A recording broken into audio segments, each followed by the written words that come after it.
United Nations International Day of the World's Indigenous Peoples theme is Leaving No One Behind, Indigenous Peoples and the Call for a New Social Contract. The idea of social contract emerged since the time of the sophists of the Greece and is one of the theories of the origin of state and the bedrock of modern democratic polity. It is considered the most fundamental source of all that is good, on which we depend to live a good life.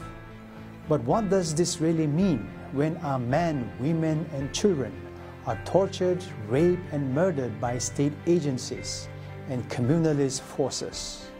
When our lands and territories are being dispossessed, plundered, militarized, and occupied?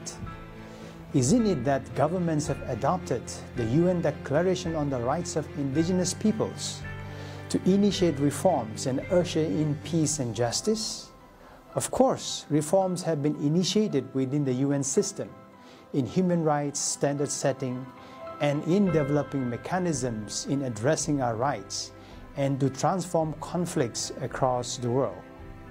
However, nothing much has changed in the respective member states of the UN, within which indigenous peoples are encapsulated, and we continue to live on the margins of the states.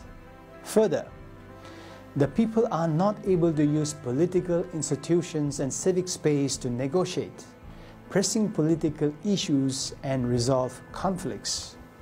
Rule of law is getting derailed, and political agreements are not implemented or are subverted.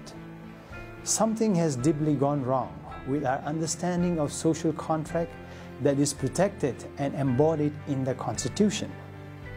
Agreements are worth nothing if they cannot be implemented or are honored, and accepting this principle is a precondition of making meaningful agreements.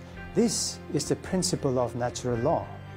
So, what should the search for a meaning of social contract through an iterative process imply? I point to three fundamental aspects. First, embrace the principle of making meaningful agreements, without which we will fall deeper into the abyss of chaos. Secondly, a new social contract must explore new foundations of duties and responsibilities beyond the present, because our consciousness of life and time encompasses the present, the past, present, and future. Our ancestral wisdoms guides us, and we draw our strength from our children.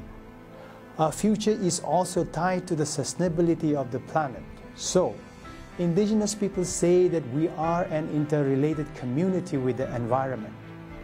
Therefore, we need an understanding of a new foundation of social contract that informs our duties and responsibilities towards our ancestors, the environment, and the future, to recover our holistic mode of being and governance.